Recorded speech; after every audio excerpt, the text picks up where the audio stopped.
Dans le Maine-et-Loire, c'est l'UMP Christophe Béchu qui succédera à André Lardeux à la présidence. Il devient le plus jeune président de Conseil général en France. Il a été élu au second tour devant le leader de l'opposition, Marc Goua.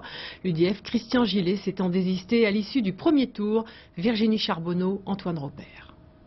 24 bulletins pour Christophe Béchu et 2 blancs. Je déclare donc Christophe Béchu président de notre Conseil général et je lui laisse ma place. À peine 30 ans et déjà président. Jamais en France un Conseil général n'avait amené à sa tête d'hommes aussi jeunes.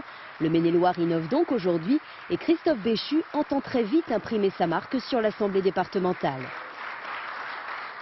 J'ai composé autour de moi une équipe qui elle aussi est renouvelée, avec des conseillers généraux qui sont dans l'Assemblée depuis peu de temps et qui vont venir compléter ce renouvellement avec une volonté importante, celle de donner davantage de dynamisme et davantage d'ambition au Maine-et-Loire.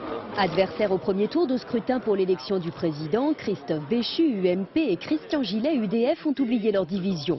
À défaut d'être le numéro 1 de l'Assemblée départementale, Christian Gillet hérite du poste de premier vice-président chargé des affaires sociales. Marc Goua, lui, mène toujours le groupe d'opposition face au nouveau président.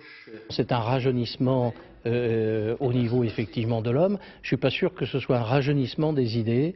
J'ai plutôt l'impression peut-être que ce sont des idées extrêmement libérales, peut-être encore plus que précédemment, qui sont en train de se mettre en place.